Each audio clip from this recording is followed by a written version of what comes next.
이재명 정부에 대한 평가를 좀 해보도록 하겠습니다.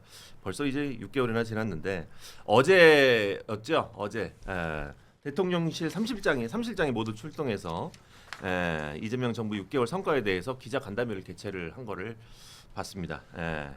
이재명 정부 6개월 성과로 민생활력을 되찾고 또 이제 정상 외교 복귀했다고 자평을 했고요. 국민의힘은 지난 6개월 동안 약탈과 파괴가 이어졌고 자화자찬과 독단적 국정 운영을 멈추라고 요구를 했습니다. 이재명 정부 6개월 두 분은 어떻게 평가하시는지 한번 들어보도록 하겠습니다. 먼저 우리 그 민주당의 우리 하은기 의원부터. 하은기 의원이 아니라 대변인. 저는 솔직하게 얘기하면 당 대표하던 때는 이재명 대통령께서 국정 운영 잘하실 거라고 생각을 안 했거든요. 네. 근데 막상 통치하는 거 보니까 무난하게 잘하는 것 같아요. 지금 보면 지지율이 아마 그걸 말해줄 텐데 민심이 통치가 엉망진창이면 혹은 맥락이 없으면 바로 반응이 옵니다. 지금 뭐 대충 62에서 64% 갤럽 그렇죠. 기준으로 네. 그리고 떨어져도 한 50%대인데 이게 다른 정부랑 비교해 보면 특히 이전 정부랑 비교해 보면 출발할 때 50%대로 시작했다가 요맘때 와가지고 30%대로 추락해 버립니다. 반토막이 나거든요. 네네. 이게 무슨 아무리 막상 정권을 교체해놓고 뭔가 사람들이 이제 관심에서 멀어지더라도 통치가 엉망이면은 바로 민심이 반응 오는 게 그런 의미인데 외교 같은 것만 비교해봐도 뭐 아시다시피 2022년 9월 22일 그러니까 집권 6개월도 안 됐을 무렵에 외교 이슈가 윤석열 정부 때 뭐 터졌냐면 바이든 날리면 터졌거든요. 그러니까 계속 뭔가 이슈들이 있었던 거예요. 근데 지금 정부는 뭐 부족한 부분도 당연히 있겠고 아직 산적한 과제들도 많이 있는데 지금까지는 그래도 무난하게 왔다 이렇게 생각합니다. 무난하게 왔다. 사실 이제 무난한 것도 참 잘한 거죠. 어찌 보면은. 네, 그렇죠. 그리고 기저 효과가 워낙 있었던 거죠. 네. 비상계엄 불법 비상계엄 터지고 나서 뭐 이거저거 고장 난 게 많았지 않습니까? 그런 혼란 정도는 이제 수습이 되고 우리가 이제 이런 식으로 방송을 하는 것도 뭔가 새로운 그러니까 대통령 윤석열 대통령이 뭐 풀려나거나 이런 걸 걱정하면서 하는 건 아니지 않습니까? 그래서 일상으로는 돌아왔다. 하지만 과제는 좀 많이 남아 있다 이렇게 생각합니다. 좋습니다. 반면에 또 우리 장혜선 최고께서는 이재명 정부 6개월을 또 어떻게 평가하시는지 장점과 단점을 비겁한 팩트에 의해서 말씀을 좀 해주시기 바라겠습니다. 저는 반쪽짜리 허니문. 방조짜리 허니문이다. 위태로운 허니문이라고 생각합니다. 위태롭다. 그러니까 지금 비상계엄과 탄핵 이후라는 민주당 입장에서는 이보다 더 좋은 호재가 없는 상황에서 정권을 잡았는데 비슷한 조건이었던 문재인 정부가 80% 85%를 거의 1년 넘게 유지했던 거에 비하면 너무 빨리 무너지고 있어요. 그러니까 지금 사실상 민주당과 이재명 대통령의 핵심 지지층 외에 이번에는 그래도 민주당 찍어줘야지 했던 사람들이 많이 실망하고 있고 그게 결국에는 경제 성과 실패다. 뭐 관세 협상이니 뭐가 있었지만 실물 경기 점점 안 좋아지고 요새 밤에 번화가에 사람이 없다고들 많이 하더라고요. 맞아요. 예전에 비하면 그렇지. 연말인데 분위기도 거의 안 나고. 그렇지. 코스피가 막 5천 금방 갈 것 같았지만 4천 4,100에서 그냥 왔다 갔다 핑퐁 답보 상태고요. 네네. 그에 비해 물가나 환율 그리고 부동산 가격은 급등하고 있죠. 이런 것들이 이제 시한폭탄처럼 저는 카운트다운하는 소리가 들리거든요. 내년 봄에 터지겠구나. 굉장한 위기겠구나. 근데 그런 상황에서 뭔가 특검으로 막 드자비질하는 거 외에 성과가 솔직히 뭐가 있나. 그러니까 이재명 대통령의 장점은 정치 경력이 오래됐다는 거죠. 그래서 큰 사고를 안 내고 그냥 정치적인 어떤 그 짬밥으로 이걸 그냥 그럴듯하게 굴리는 거는 제가 인정을 해요. 그런 내공은 있어요. 근데 이제 알맹이를 놓고 보면 그 포장지의 한계가 생각보다 빨리 드러나고 있다. 그리고 문재인 정부와 비교했을 때도 이게 꺼지는 속도가 너무 빠르기 때문에 결코 안심하거나 민주당이 환호할 수 있는 상황은 아니다. 그래서 저는 되게 위태로운 허니문이라고 표현하고 싶습니다. 위태로운 허니문이다. 그럼에도 불구하고 이재명 정부가 그래도 요건 잘했다라고 생각하는 뭐 장점 같은 게 있으면 하나만 좀 찝어볼 수 있을까요? 일단은 그 언론 브리핑이라던가 이런 게 굉장히 잦아요. 대통령실 발. 어제도 3실장들이 나와서 이렇게 6개월 만에 성과 보고회를 하면 언론사나 방송국 입장에서 이걸 안 다룰 수도 없거든요. 그렇지. 그러니까 기본적으로 어떤 정치적인 능수능란함은 있어요. 뭐 언론과의 브리핑, 소통, 또 그 와중에 은근슬쩍 자기 편 유튜브는 언론사로 막 위장시켜서 대통령실에 출입시키고 네. 막 이런 것들까지. 그러니까 진영을 결집시키고 언론을 활용하고 하는 능력에 있어서는 좀 다른 정당이나 정치인들도 아 저거 되게 능수능란하네라고 배울 만한 포인트들이 분명히 있습니다. 아하. 근데 그건 이제 포장지잖아요. 그렇지. 근데 우리 국민들은 그 포장지 잘 만들기로 유명했던 문재인 정부에 이미 학을 뗐어요. 그러니까 포장지만 잘 만든다고 그걸로 정권을 이어갈 수 없다는 거는 정권 교체로 드러났거든요. 그 이제 알맹이가 문제인데 알맹이는 여전히 뭐 문재인 정부 때나 여기나 부동산 정권은 문재인 정부 시즌 2고 뭐 환율이라던가 경제 상황은 그때보다 오히려 더 안 좋고 하니까. 아하. 그래서 제가 12월 1주차 네. 최근 갤럽 조사에서 이번 달에 다른 거 말고 네. 중도층 민심만 좀 소개만 좀 드리면 국정 지지율 중도층 중에 잘한다라고 대답한 게 64, 64%. 못한다고 대답한 게 28. 음. 보수층은 어떤가? 잘한다 41, 못한다 51. 그러니까 뭐 보수층도 상당수가 잘한다고 평가하는 거고 정당 지지율로 넘어가면 어떻게 되면 더불어민주당 지지한다 중도층에서 42, 그다음에 국민의힘이 17. 그러니까 뭐 완벽하진 않지만 네. 이 정도면은 아까 전에 말씀하셨던 그 뭐 민주당 안 찍어야겠다는 사람들 이런 사람들의 마음은 못 움직이고 있다라고 아까 말씀하셨는데 진영만 결집하고 그런 상황은 아니로 저는 아니로 반발하는 보인다. 게요. 네. 갤럽을 인용하면 갤럽은 지금 국민의힘 전당대회부터 다 틀리는 네. 망해야 될 회사예요, 사실은. 그리고 이 중도층이라는 게 사실은 범진보층이에요. 이게 여론조사 착시 현상을 저는 전화 면접에서 불러일으킨다고 보는데 네.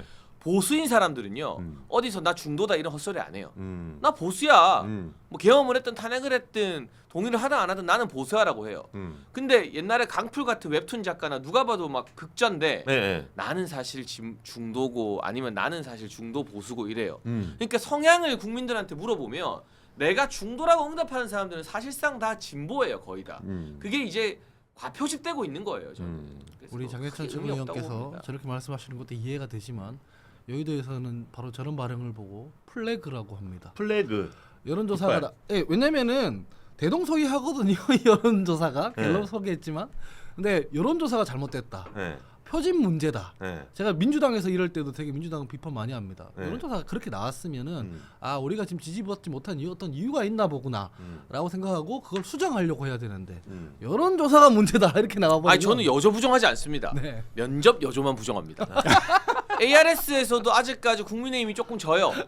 오늘 보면 리얼미터 기준으로 44대 37 나왔거든요. 네네네. 지난주보다는 격차가 줄었지만 이재명 대통령 지지율 54 나왔어요. 그 정도 베이스에서 우리가 생각하고 이거 7% 지는 거 맞다.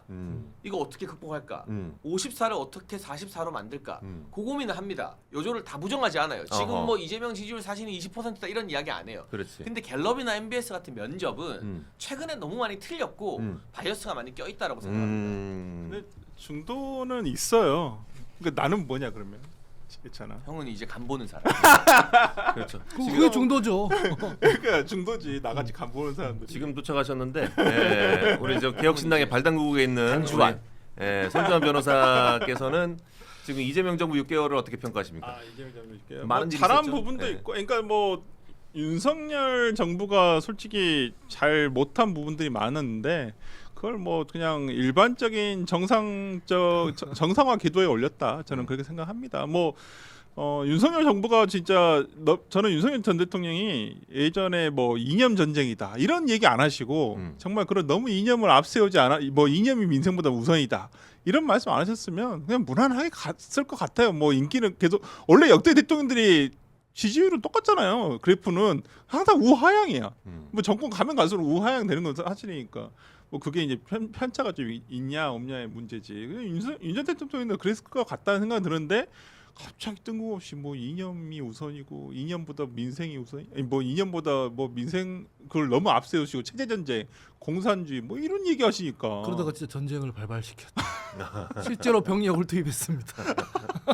그러니까 저는 그것만 없었으면 저렇게까지 안 갔을 거라 생각하는데 뭐 이재명 대통령이 뭐 잘한 부분도 있고 못한 부분도 있는데 외교는 일단 정상적인 루트를 거쳤다고 생각을 하고 근데 이제 민생 부분은 솔직히 잘 모르겠어요. 잘하고 있는지를. 요즘 환율도 너무 지금 1,470원, 60원이 거의 고정값이 돼 버려 가지고 이대로로 하면 내년이 더 어두운데 지금 전망 그러니까 민생 경제 전망은 내년이 더 어둡거든요. 지금 성장률도 1%대로 지금 주저앉았고 물가는 높아지지 외환 방어는 안 되고 있지. 그런 부분에서는 그리고 좀 제일 문제가 뭐냐면 소득의 양극화예요. 진짜 이게 너 얼마 전에도 그 나왔잖아요 조사 보고서가. 그러니까 이 양극화되고 있는 부분에 대해서 어떻게 해결을 할 것이냐. 또 대통령은 본인이 직접 토로하셨잖아요. 진실 고백했잖아요. 부동산 대책 어쩔 수 없더라. 어쩌라고 이거잖아. 대선 때 보였던 어쩌라고. 그러니까 근데 너무 무책임하다 이거죠. 아하. 저런 부분들은 아까 제가 말씀하신 그 퉁쳐서 말씀드린 과제 부분에 해당하죠. 환율 방어가 지금 어렵고 뭐 내년 성장률이 낮게 지금 예상되고 있고 이런 것들 그리고 부동산 문제도 언제까지고 토지로 묶어둘 수는 없는 거고 그러니까. 이런 것들이 이제 과제죠. 네, 이게 사실 이제 풀기 어려운 문제다 보니까 사실은 이제 어찌할 바를 모르는 것도 사실 이해가 되는데 그 요에 이해가 되는 와중에서도 사실 이제 해결책을 어느 정도 지금까지 썼던 해결책 말고 다른 새로운 해결책을 찾으려고 하니까 좀 머리가 아픈 것 같아요, 그죠? 아니 근데 이걸 이재명 정부 초반에 뭐라 그랬냐고요. 부동산 안정 정책 다 준비돼 있다. 그건 그렇지. 이거 뭐 그래서 뭐 우리는 근본적으로 이거 다 어떻게든 안정화 시킬 것이고 집값 내릴 것이다. 이렇게 얘기했잖아요. 큰 소리 쳤었죠. 예. 근데 지금 뭐야? 대통령이 야 이거 안 되겠던데? 쉽지 않다. 네. 어렵다. 그 제가 생각해 봤거든요. 아 그래요? 최근에 이제 제가 성인이 된 이후에 겪었던 정부들을. 네.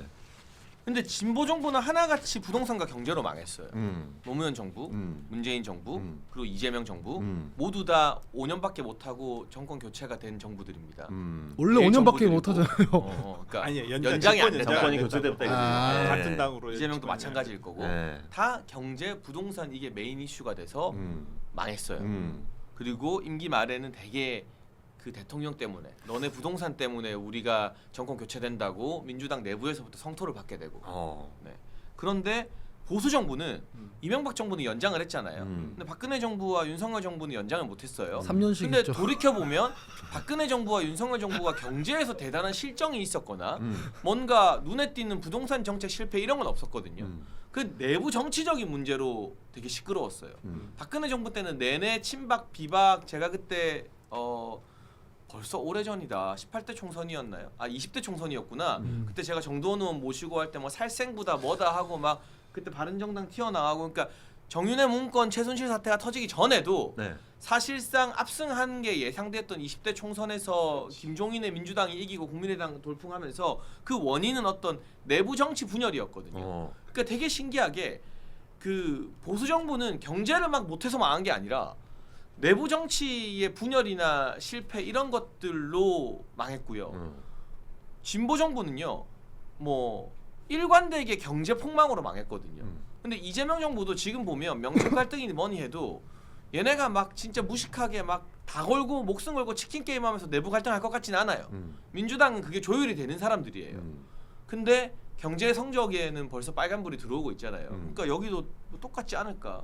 그런 면에서는 보수 정부는 좀 억울한 측면이 있다. 그렇지, 그럴 수 있지. 경제나 막 이런 걸 말아먹고 한 건 아닌데 그럴 수 있지. 약간 정치적인 문제를 IMF 터트린 게 보수 정부인데 그거는 제가 아까 말했죠.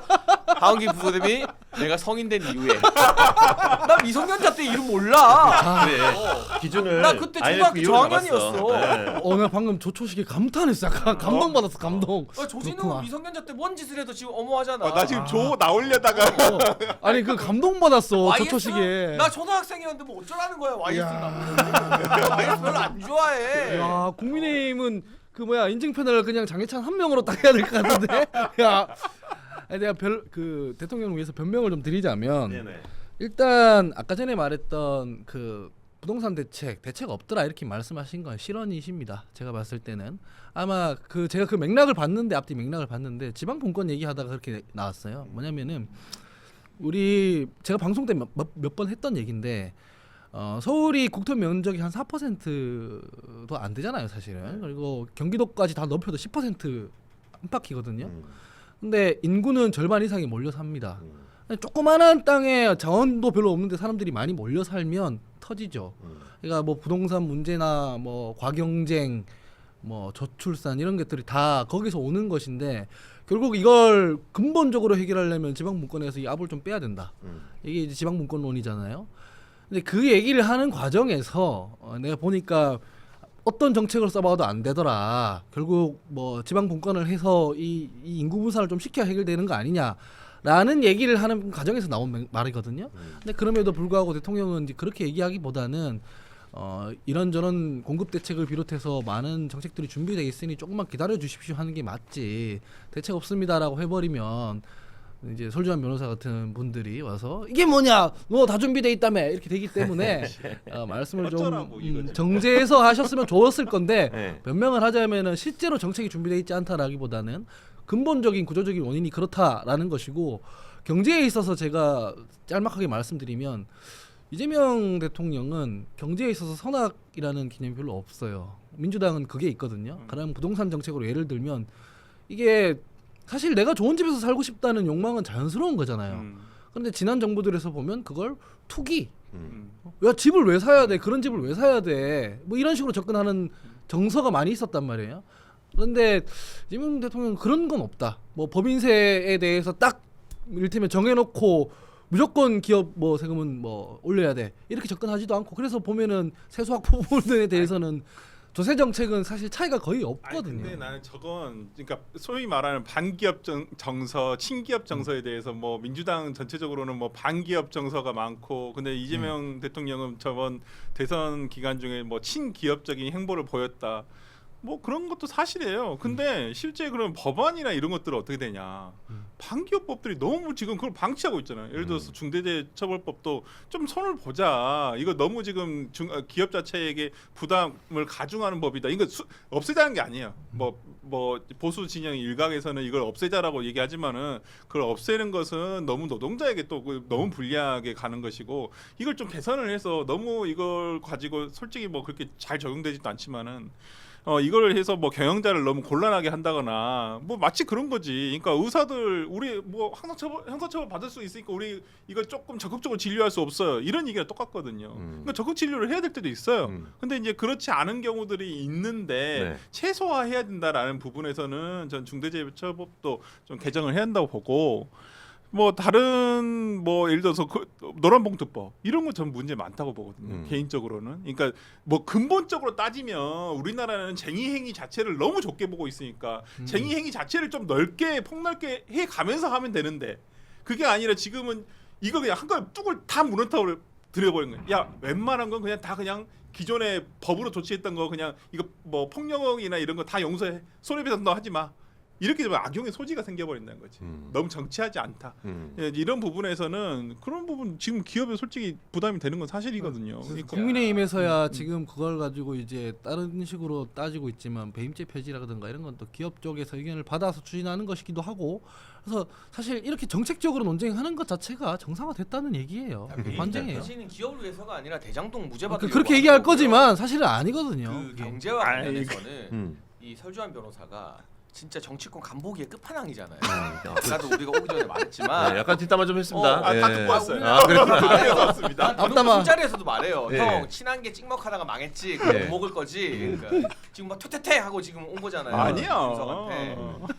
근데 이렇게 간보는 사람이 이거는 문제다라고 이렇게 확신에 차서 말할 정도면 이건 진짜 실물 경제나 경제 아는 분들 입장에서 봤을 때는 말이 안 되는 정책이다. 이거 새겨 들어야 된다. 제가 무슨 말을 할 거냐면 우리 설 변호사님이 이 정도 말하면 민주당이 새겨 들어야 된다. 절대 안 됐죠. 진짜 아니 이게 내가 얘기하는 건 진짜 대기업만을 위해서 얘기하는 거 아니에요. 대기업 나랑 뭔 상관이야, 솔직히. 아무 상관도 없지. 근데 진짜 지역에 중소산단에 뭐 예를 들어 산단에 있는 중소기업 업체들 있잖아요. 진짜 심각해요. 그러니까 제조업 망한다. 야 제조업 어떻게 살릴 거야, 이 얘기하지 마시고 진짜 제조업 가보면요.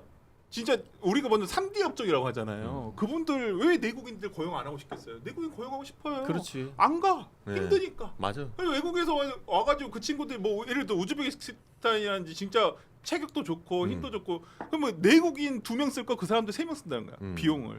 그러면서 뭐 한국인 일자리 없어져 간다? 그건 말도 안 되는 얘기예요. 여기에 대해서 어떻게 정부 차원에서 이걸 보전해 줄 것인가, 어떻게 하면 지원하고 정말 이 회사를 안 망하게 할 것인가, 이걸 고민해야 되는데 내가 볼 땐 그런 고민이 물론 전 정부도 없었지만 지금 정부도 없다.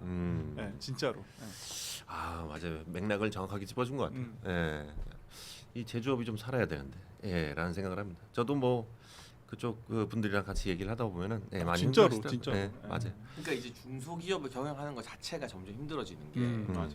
예를 들면 제조업 현장은 아무리 룰을 잘 지켜도 사고가 발생할 확률이 늘 있잖아요. 그렇지. 물론 사고가 발생 안 하면 좋겠지만 그렇지. 그게 막 눈에 불을 켜고 대통령이 산재하면 뭐 패가 망신한다 해서 안 일어나는 게 아니잖아요.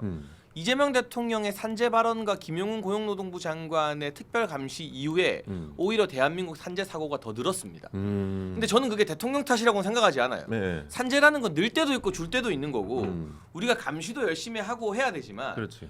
그 손 쓰고 몸 쓰는 제조업 현장에서는 어떻게 보면은 필요악처럼 또 따라오는 거거든요. 근데 그랬을 때 대표를 깜빵에 넣어버리고 무조건 뭐 아예 기업을 망하게 할 정도의 조치가 들어가면 그 소규모 오히려 대기업들은 모르겠지만 정말 중소기업 직원 한 20명, 30명으로 공장 운영하는 산단의 그런 기업들은 어떻게 존속이 되느냐 그런 현실적인 문제에 대한 고민도 아마 좀 현실적인 필요하다고 봐요. 문제는 장해찬 저분이 잘 모르시는 것 같은데 산재 한 번 발생했다고 해서 총수가 깜빵 가고 그러지 않아요. 그 대통령 말하는 것도 그게 아니고 시정 조치를 했고 근로감독관이 얘기를 했고 뭐 그랬는데 반복됐을 경우라고 분명히 전제를 달아서 얘기하는 거고 가령 SPC 같은 경우에는 아니 분명히 문제가 발생을 했는데 같은 네. 사고가 계속 발생하잖아요. 네. 근데 발생하는 사고들을 보면은 안전장치 미비거나 노동자를 갈아 넣었거나 그래요. 아 저는 SPC는 진짜 문제 많다 생각합니다. 예, 예, 그런 그런- 건 또 별개. 진짜. 그런 거거든요. 그래서 무슨 한 번 사고가 났는데 뭐 그렇게 가지는 않아요. 그렇게 가는 것도 불가능하고 막긴 막아야 되는 문제들이 있는 건데 보고서 올라오는 거 보면은 이거 지난번에 같은 성질의 사고 이를테면은 크레인에서 떨어지는 거 안전장치 메고 있으면 안 떨어지는데 이거 왜 계속 나냐 이런 거거든요. 한 번 했다고 이제 폐가 망신시키자 그런 게 아니고 이게 균형을 맞춰가는 과정이다 이렇게 생각하셔야 돼요. 제가 번외로 SPC를 더 왜 싫어하는지 아십니까? 왜요? 문제가 많지만 네. 이 사람들이 윤석열 대통령 시대 때 네. 용산에 이제 친한계 핵심 인사들을 대거 자기들 법무팀과 임원으로 많이 데려갔거든요. 아 그랬어. 대관으로? 네, 대관으로? 어. 네, 뭐 전무 달아주고 아, 뭐. 그러면 그 KBS 기자분 출신도 친하냐? 그쵸. 네, 완전 핵심이지 거기가. 아 그래. 거기가 최고 핵심 중에 하나지. 아 그래? 그래서 제가 아, 진짜 문제 많은 회사다. 어. 자기들의 잘못을 반성하고 고치려고 하지 않고 그런 그래. 대관으로 줄대 가지고 어. 해결하려고 하는구나. 제가 공개적으로 비판을 많이 했습니다. 그랬구나. 정치라는 게 지금 그럼 하나는 합의가 된 거 아니에요. SPC 같은 건 안 된다고 그렇게 나아가는 겁니다. 그거 완전 100% 동의합니다. 네, 어떻게 A와 B가 알파와 오메가처럼 멀리 있는데 어떻게 하나가 이렇게 되겠어요. 그러다 보면 이제 정쟁을 하게 되는 건데. 그래서 이재명 대통령이 SPC 가가지고 회장 앞에서 조질 때 속이 시원했습니다. 네. 그럼 여기부터 출발하는 거예요. 네. 이유는 다르지만. 네. 아니 친한게 때문이지만. 그 이유는 부수적인 거. 아니 수줍어졌어. 그 표정이. 그거 때문에가 아니라 야 파리바게트 아니, 먹잖아. 형 사람을 왜 그렇게 짜잘하게 만들어요? 나는 투레슈로만 가. 나는 투레슈로만 간다고 이 사람아. 너무하네. 갑자기 또 대화 유치해졌어. 아 여러분 네. 좋아요 좀 눌러주십시오. 우리 보시는 분들은 많은데 좋아요가 너무 비해서 없어. 좋습니다. 진짜. 지금 뭐 거의 한 1,800명 보고 계시는데 예, 좋아요 좀 많이 눌러주시기 바라겠습니다. 근데 예. 왜 오늘 막간을 이용해서 재미없는 얘기 끝났으니까 이제. 네. 우리는 왜 찐빵 안 줘요? 근데. 나도 아까 그 이야기 했어 내가. 아니 왜 다른 요일은 뭐 이렇게 주시더라고 네. 보니까. 네. 아니, 아침 드시러 오셨어요? 아침 드시러 내가 오셨어? 금요일에 그 건강식 도시락은 내가 안 땡겨서 안 먹었는데 맞아, 너 안 먹더라. 찐빵은 내가 네. 진짜 맛있게 먹을 자신 그러니까. 있거든. 정말. 내가 찐빵 하나를 한 입에 컷하는 거 보여주려고 마음에 준비를 하고 왔는데 아 그래. 저런 패널들에 대해서 어떻게 생각하세요? 아침을 못 챙겨주시는 분들이 많답니다. 예. 아침을 좀 챙겨줬으면 좋겠는데. 아 찐빵 예. 내가 개인적으로 너무 광고에 좋아해서. 도움이 될까봐. 아 그럼. 예. 너무 좋아하고 진짜 아는 쪽에 지나가면서도 사 먹어 찐빵 마을을 가본 적도 있어서 네. 되게 내가 이런 주전부리 좋아하거든. 내가 살이 찐빵 마을까지 가셨어요. 그럼 나 이렇게 되게 좋아하거든. 개인적으로 너무 좋아하거든. 진짜 100개 더 팔릴 거는 놓친 거야. 아 지금. 진짜. 아 너무 미안합니다. 근데 왜 그러냐면 저희가 이게 새 상품을 지금 새 상품이 지금 준비된 게 없어가지고 네. 지금 못 드렸는데 말씀드린 김에 저희가 맛있을 것 겨울집빵 같아요. 살짝 얘기를 해드리도록 하겠습니다. 예, 지금 1,800 넘어가니까. 네. 예. 근데 맛있을 거예요, 여러분. 저는 진짜 입맛이 까다로운 사람이지만 맞아. 그렇지. 태어나서 호빵이나 찐빵이 맛 없는 경우를 본 적이 없어요. 맞아. 그렇지. 그거는 그냥 맞아. 구조적으로 맛이 없을 맞아. 수가 없는. 맞아. 맞아요. 그거야. 진짜로. 네. 예. 누가 만들었는지 모르겠는데 하여튼 잘 요거 만들었어. 한 봉지에 찐빵 10개 들어가 있습니다. 10개. 예, 되게 10개 많다. 들어가 있는데 많이 들어가 있네요. 그렇지. 예, 10개 들어가 있어요. 이거 두 봉지면 몇 개예요? 20개잖아요. 근데 요거를 한 세트 더 해서 2+2 해가지고 무려 찐빵 40개 개수로 따지면 40개를 보내드리는데 무려 무료 2만 배송. 원이 안 예, 되는 거기서 2만 원에 딱 100원 빠지는. 그렇지. 곶감 맛이 되게 궁금하더라고. 예. 저건 못 먹어봤네. 나도 이제까지. 곶감을 좋아해서. 그러니까. 예. 무슨 맛일까? 아 요거를 살짝 요거를 살짝 이게 돌려가지고 먹고 싶은데 알겠습니다. 요거 지금 네. 모르겠어요 지금. 제가 따로 먹어보고 또 제가 단단 또 주문해서 DP를 해야 먹어보던지 되니까. 하겠습니다. 네. 아 근데 요즘 살찔까봐 준비가 솔직히 되겠죠. 잘 안 먹었어요. 네. 저도 얘도 보니까 살 뺀다고 요즘 뭘 안 먹더라고요. 이게 또 찐빵 먹을 때는 옆에 우유가 있으면 기가 막히지 아, 않습니까? 예. 죽이는데. 그렇죠. 진짜. 우유랑 찐빵이랑 같이 따뜻한 찐빵이랑 맞아. 먹으면은 맞아요. 아 겨울나기 너무 아 좋죠. 요즘 이제 예. 여러분들 지금 이제 곧 점심 시간 다가오는데 배가 고프면 더 맛있게 아까 드실 평론할 것 때보다 같습니다. 훨씬 텐션이 올라가는 그러니까 찐빵 얘기하니까. 네. 그런 얘기 재미가 없고 이제 더 재밌는 얘기 해야지 이제. 네. 늦게 와서 찐빵 이야기로 5분을 털고 있어요. 댓글로도 너희도 머리 잘 돼야죠. 댓글로도 왜 찐빵 안 주냐고 그러면서 예. 먹방하는 거 살짝 네. 보여주고 싶었는데 아 미안합니다. 예. 다음 시간에 꼭 준비를 해볼게요. 네. 예.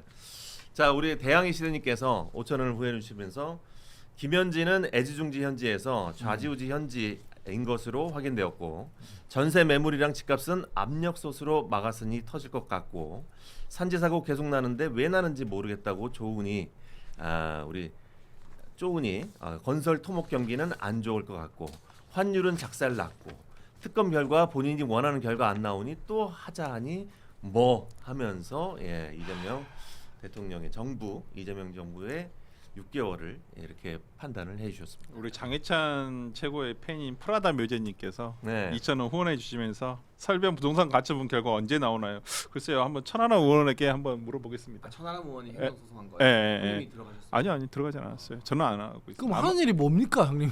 저기 자문. 법률 자문단에서 그냥 찍먹이야. 이름만 걸어놓은 거예요?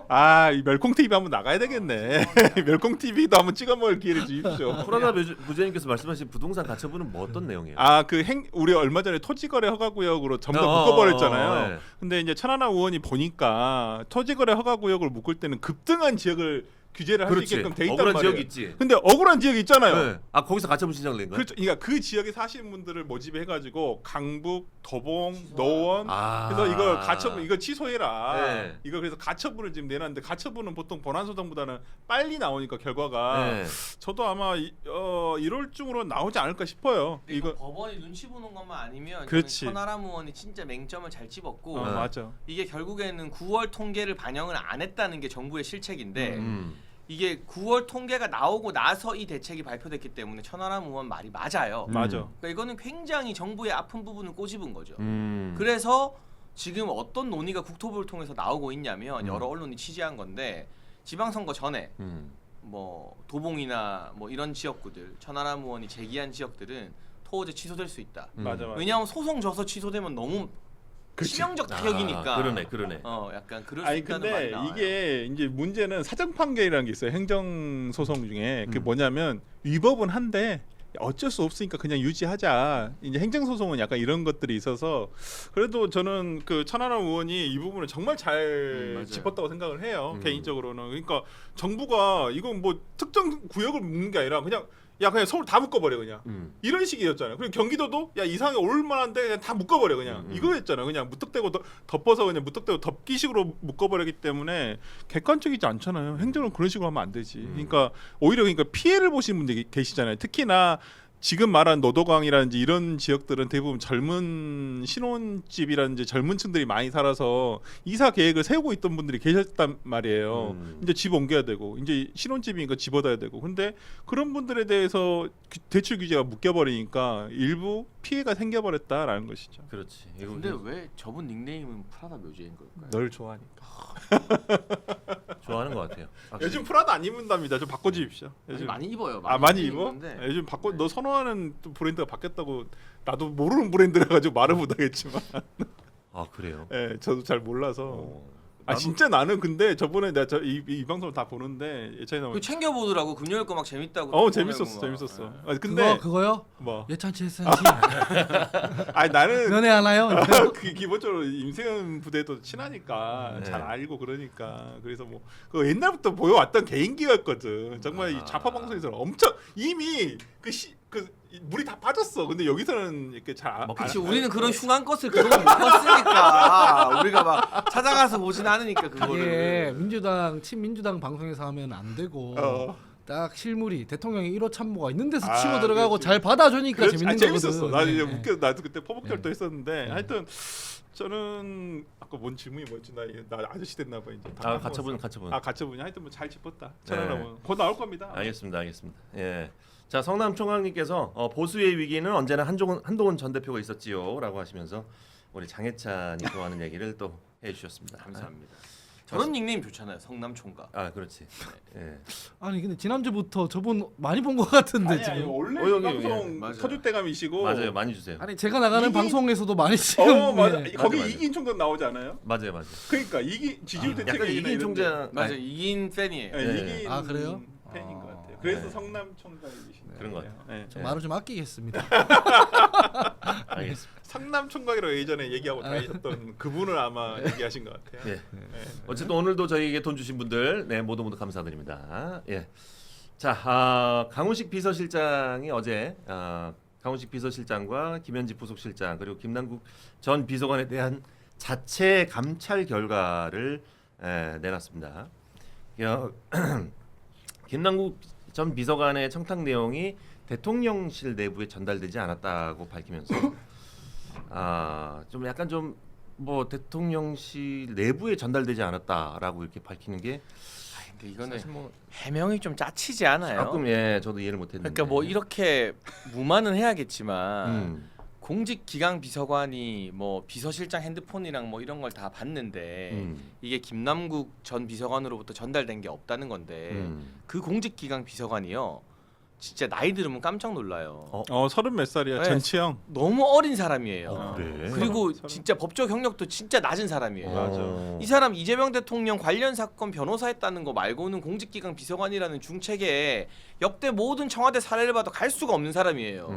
한 4급 행정관 해야 되는 경력이라고요. 네. 역대 사례로 따져보면 음, 이 사람이 감히 현지 누나와 훈식이 형 핸드폰을 들여다봤다는 거 우리 보고 믿으라고요? 참 잘도 들여다봤겠다. 이게 뭐냐면 마치 그냥 그 만화나 되게 유명한 밈 있는데 너 지금 뭐 이거 맞지? 누가 봐도 아닌데 상대가 네 그러면 그래 잘하자 뭐 이러고 넘어가는 막 그런 온라인에 밈이 있거든요. 우리 이거 안 했어요. 청탁 안 받았어요. 그러니까 이거는 공개된 청탁이니까 청탁하기까지의 시간이 좀 부족했을 수도 있죠.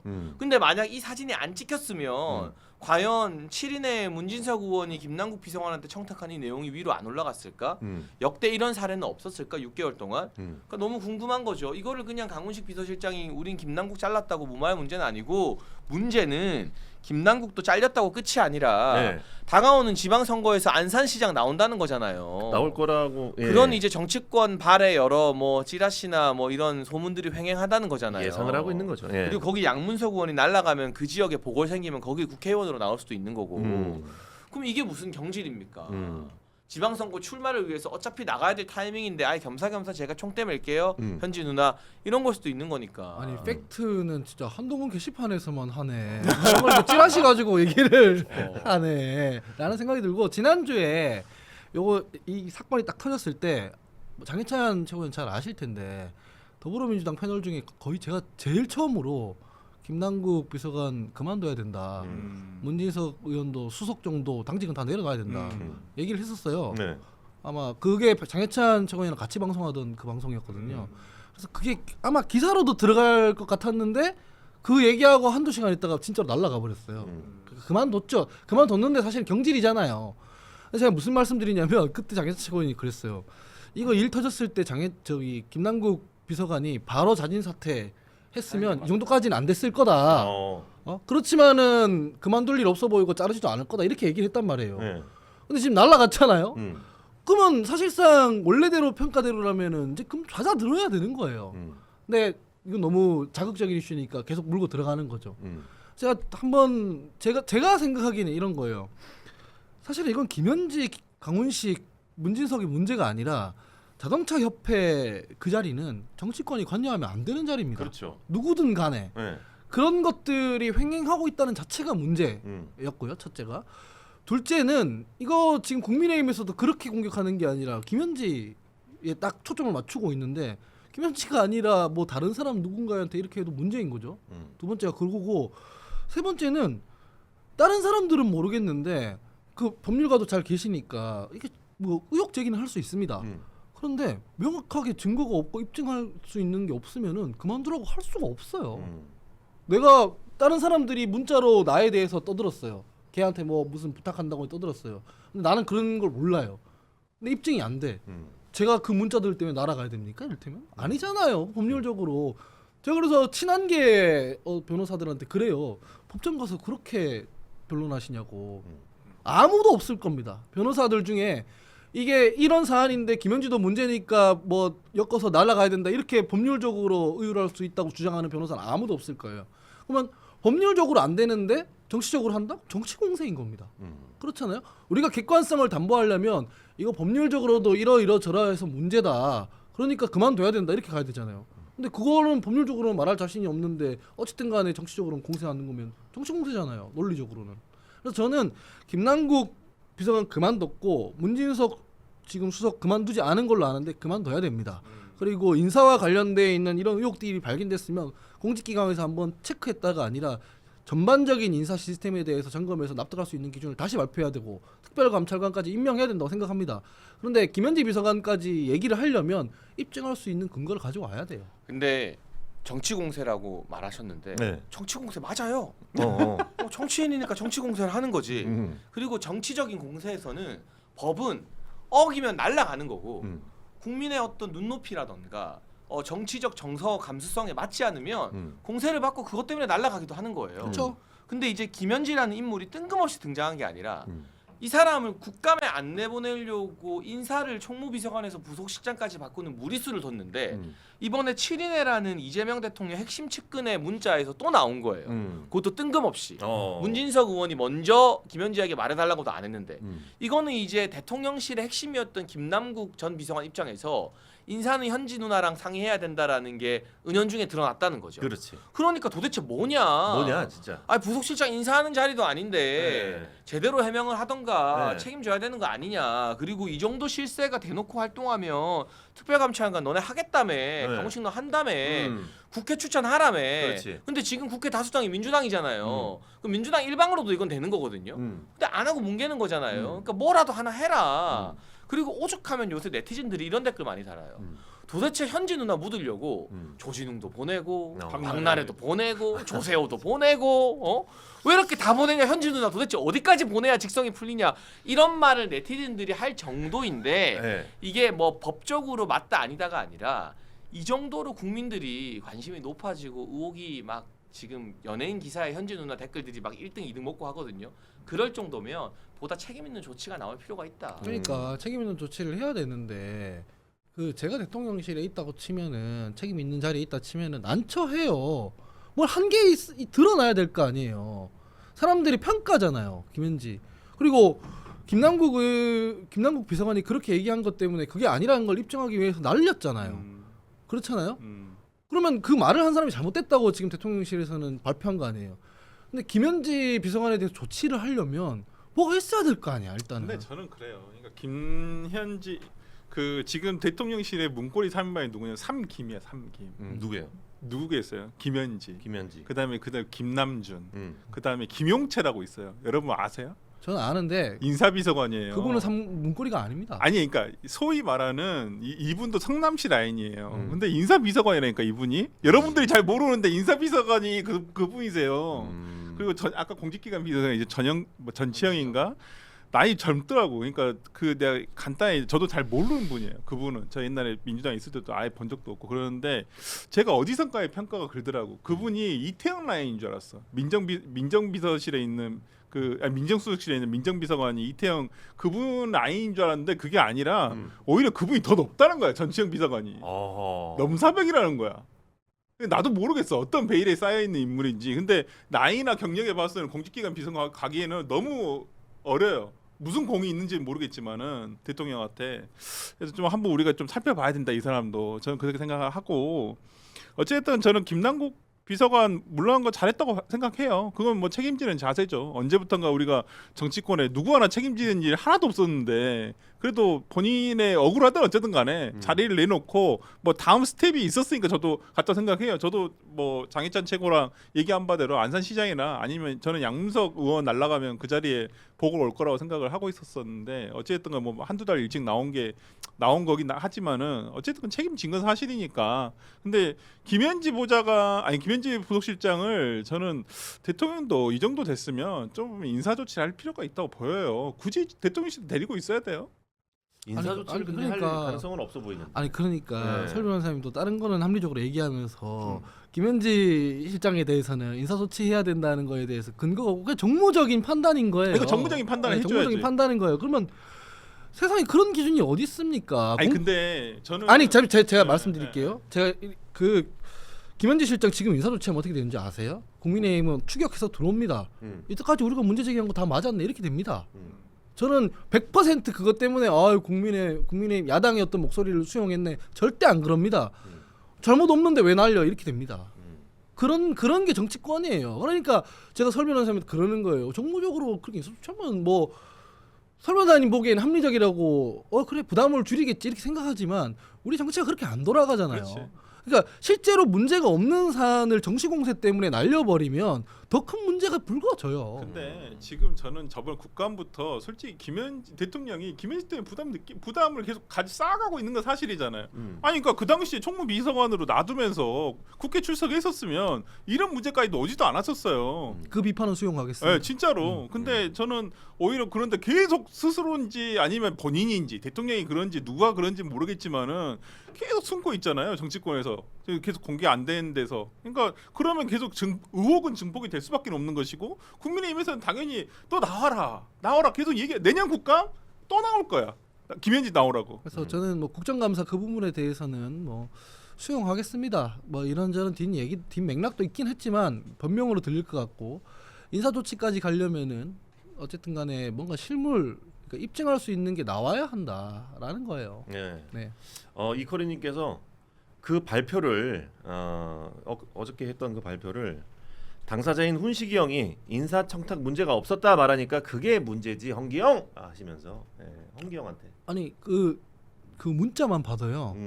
문진석 의원 같은 경우에는 7인회잖아요. 친명 최측근이었잖아요. 근데 뭐라고 하냐면 내가 말하면 훈식이가 싫어할 테니까 네가 얘기하라고 해요.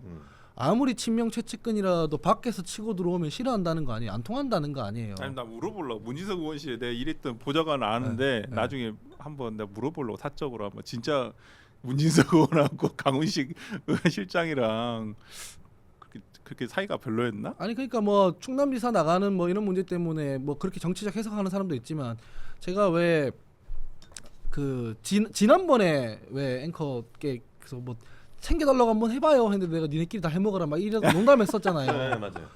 그러니까 제가 이제 김남국 비서관한테 이렇게 말하는 게 되게 조심스러운데 가깝습니다.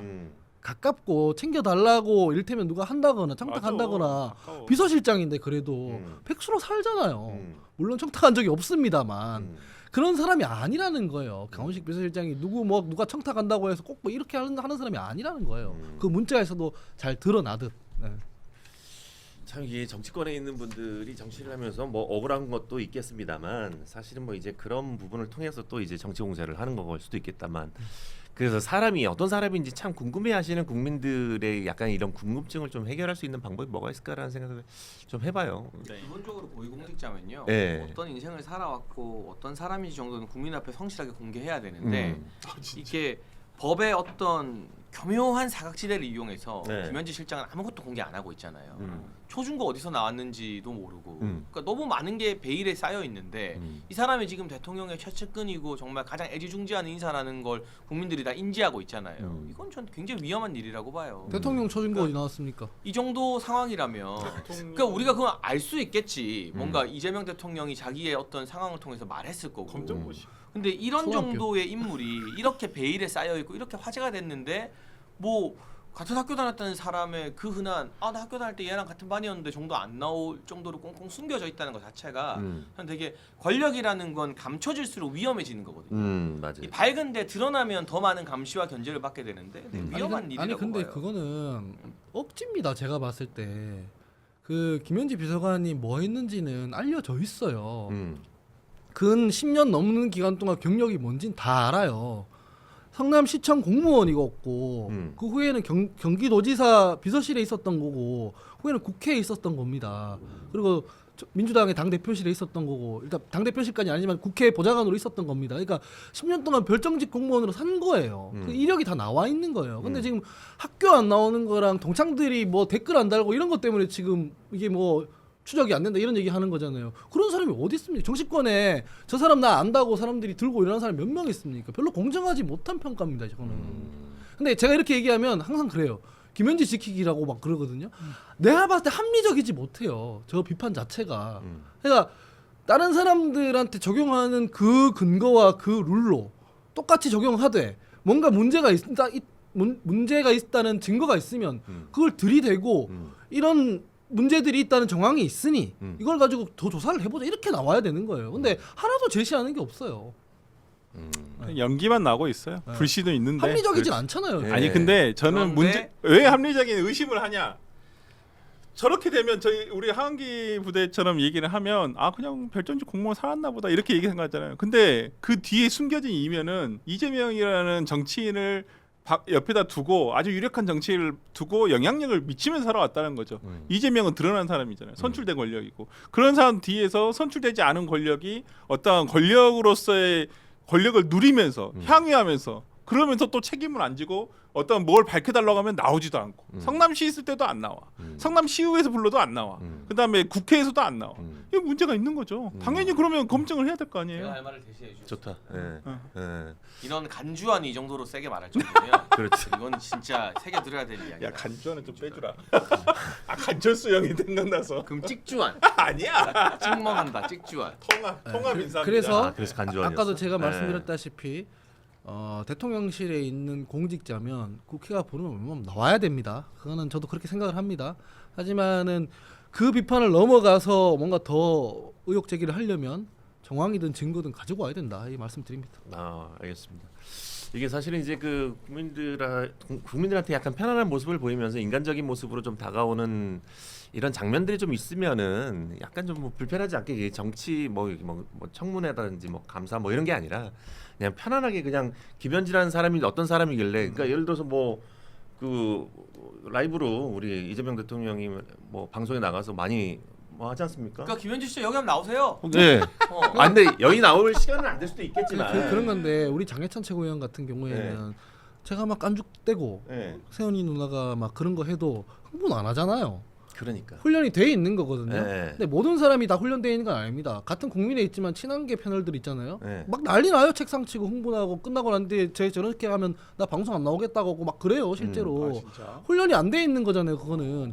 근데 그분들은 훈련이 안 돼 있는 게 문제지만 공무원들은 훈련 안 돼 있는 게 문제가 아니에요. 대부분의 별정직이나 대부분의 보좌진들은 그런 훈련이 안 돼 있거든요. 근데 나는 지금 놀라운 게 이제 이 주제 넘어가겠지만 그 하원기 소장이 되게 시크하고 자기 진영에 대해서 저렇게 열심히 방어하는 사람은 아니거든요. 그런 것 같아요. 근데 김현지가 얼마나 실세길래 어. 천하의 하원기도 그렇지. 이렇게 현지 누나를 열심히 커버칠까? 이거 약간 와 이거는 진짜 난 김현지 그러니까 장난 아니다. 저런 얘기 들을까봐 되게 이게 내가 제일 거슬리는 부분인데 제가 김현지 실장을 몰라요. 그렇지 모를까. 그리고 김현지 실장 내가 추정컨대 아까 말했던 그 실세 성남 라인들은 다 날 싫어할 거예요.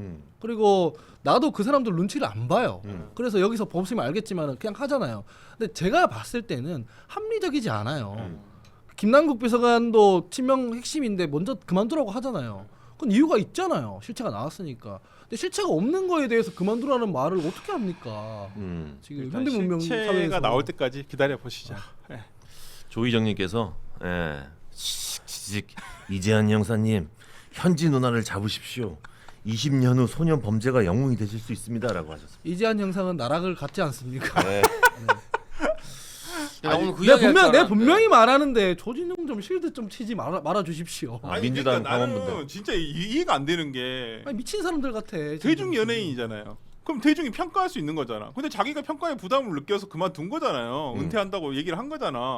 이걸 마치 지금 좌파나 진보 진영에 있는 사람들이 무슨 진영 논리로 하려고 그래요. 그러니까 이제 김어준 뉴스공장 한번 나오고 이재명 대통령이랑 옆에서 사진 찍히고 하니까 이게 진영 논리가 작동하는데 이게 결국 일반 국민 정서에 도움이 되겠느냐? 제가 SNS에 길게 하나 쓰다가 방송 때문에 그냥 들어왔는데 그 지금 그거 방어하고 있는 사람들 논리, 뭐 법적 처벌을 받았고 책임을 다했으니까 제2의 기회를 줘야 된다, 평가 네. 리셋해야 된다, 이 얘기할 거면 가서 안희정 오고동도 새로 공천 주라고 해라 그러면은. 그렇지. 말이 안 되는 얘기를 하고 있는 거예요. 왜냐면은 성범죄는 그런 문제가 아니에요. 음. 우리가 거기다가 이거 주제가 아니지만 일사부재린이 뭐 이중처벌 금지의 원칙인이 들이대는데 그 사람 다시 구속시키라고 하는 게 아니야. 그렇지. 아니 활동하세요. 나 그 사람- 활동해도 돼. 그 사람 자유가 있어. 근데 성범죄 전과가 있으면은 사람들이 비난하는 겁니다. 그렇잖아요. 비난하는 거에 대해서 비난이 거세지면은 배우 못 하는 건데 그거를 우리 진영 뭐 패널들이나 그래, 이런 나는 사람들이 뭐 지금 방어를 하고 있으니까 그냥 사회 문제를 볼 얘기를 정치 문제로 막 그러니까 다시 감옥 가라는 게 아니잖아. 그래. 아니 근데 저는 활동해도 돼. 은퇴 뭐- 안 해도 돼. 자영업을 하든 음. 일반 직장인을 하든 그걸 누가 뭐라 하겠어. 음. 근데 이게 그 활동을 하는 것도 연예계 기획사나 뭐 제작진들의 입장이겠지만 그게 피해자들한테 어떤 2차 가해나 정신 고통이 증가되고 국민 여론이 거세지면 그러면 그것보다 훨씬 그러니까 아니, 범법을 그러니까- 저지르지 않은 아니 뭐 그러니까 연예인들 빨간 옷 입고 나왔다고 문매 때리고 막 사과하게 만들고 하는 나라에서 이거는 우리 무슨 민주범죄도 아니고 더 심한 말이 온라인상에서 횡행합니다. 근데 어쨌든 그 전과가 특수강도 강간이잖아요. 아우 야. 이게 커버치고 실드를 시도한다는 것 자체가 나는 너무나 비상식적인 세계에 살고 있는 아니 거 그 죄질이 원래 그래요. 일단 뭐 하여튼 뭐 다 아니, 너무 재질에 너무 그러니까 나는 진짜 지금 당시니까 그게 그 정도로 넘어간 거고 솔직히 그것도 의문이긴 해요. 그러니까 30년 전이라서 우리 사회가 성범죄에 대해서 약간은 느슨한 상태였었고 근데 지금 만약 그 범행 그 자체를 2000년대 2020년대 이후로 가져오잖아요. 이건 못해도 5년 이상 사는 거예요. 무조건 아무리 청소년이고 뭐고 다 떠나서 근데 이해가 안 가. 그러니까 헛소리들 그만하셨으면 좋겠습니다. 근데 우리는 나쁠 게 없어. 조진웅 이퀄 민주당이 돼버리면 우리 입장에서야 뭐 땡큐지. 그렇지. 아니 나는 은퇴 안 해도 된다 생각해. 개인적으로는 은퇴 안 해도 된다 생각해. 아니 활동하세요. 은퇴하도록 된 규정이 없어요. 없어. 누가 시켰어? 이거 분명히 얘기하는데 누군가의 압력이나 제도로 이중처벌하는 게 아니라 자본주의의 어떤 시장 논리에 의해서 이렇게 되는 겁니다. 맞아요. 그렇잖아요. 대중이 평가하는 거예요. 그냥 대중이 뭐 대중 연예인이 어떡합니까? 그럼요. 아니 저는 사실 폭행이나 뭐 음주운전이나 이런 거 있잖아요. 아우. 그런 거는 나중에 다시 재평가 받기도 해요. 그렇잖아요. 그게 잘했다는 게 아니라 왜냐면 근데 성범죄는 피해자가 있잖아요. 근데 왜 대중들이 그것도 생판 모르는 사람들이 용서하라 마라 하냐 이 말이에요. 이건 전혀 다른 문제거든요. 이러다 조진웅 민주당 공천 받겠다. 아하. 라는 댓글들이 또 많이 올라오고 그럴 있습니다. 일은 없다. 예. 지금 네. 저도 이제 그 배우 조진욱 씨 얘기를 기사를 보고 좀 많은 생각을 했습니다만 사실 이제 그 사건의 본질보다는 저는 이제 계속 생각이 나더라고요. 아니 도대체 왜 이 사건이 지금 터졌으며 또 이제 그 외에 뭐 박나래나 뭐 조세호 사건이 계속 터지는 거 보고 맞아. 아니 도대체 이게 왜 뭘 덮으려고 이걸 계속 터뜨리는 걸까? 이렇게 연달아 많이 터지는 예, 이게 사실 없거든요. 또 현지 누나의 캐비넷인가? 네. 막 그런 댓글들이 있더라고요. 그래서 만약에 그 캐비넷이 만약에 진짜 있다면 그 캐비넷 안에 사건이 또 어떤 게 또 준비돼 있을까? 이것도 굉장히 궁금하더라고요. 그래서 앞으로 터질 사건들에 대해서 요거 준비하고 있었구나. 요런 생각이 들 것 같다라는 생각이 근데 근데 듭니다. 그거는 정치권이 그렇게 유능하지 않아요. 네, 아니 그리고 제가 그래요? 디스패치라 거기도 들어보니까 그렇게 정치적인 생각을 하는 그런 회사가 아니더라고요. 아니, 기본적으로. 그러니까 네. 보통 캐비닛 이런 얘기 하는데 그렇게 유능한 아니, 근데 이제 데가 아니에요. 보수 정권 때 연예인 사건 터지면 민주당 정치인들이 실제로 이거 뭐 덮으려고 터뜨린 그렇지, 거냐 뭐 막 그렇지, 이런 말을 그렇지. 했었으니까 이제 네티즌들은 그런 음모론을 제기할 수 있죠. 알겠습니다. 그렇죠. 괜찮으신 거죠? 뭐 어디 갈 일 없으신 거죠? 괜찮아. 네. 제 걱정은 안 하셔도 괜찮으신 됩니다. 예. 제 걱정은 안 하셔도 됩니다. 거죠? 예. 유독 현지 누나 이야기를 좀 안 하는 경향이 있어 보여요. 아니야. 왜 괜찮으신 그래요, 거 맞죠? 진짜. 아니 너무 이게 세 분께서 너무 제가 하고 싶은 얘기를 다 하셔가지고 저는 뭐 걱정 안 하셔도 될 것 같습니다. 프라다 묘자님께서 조진웅 배우 시절 상습 폭행 후속 기사 지금 방금 올라왔다고 소식 주셨고 노래방에서 자기가 시키는 노래를 안 했다고 후배한테 얼음을 집어 던졌다. 그랬구나. 라는 기사가 방금 올라왔어요. 예.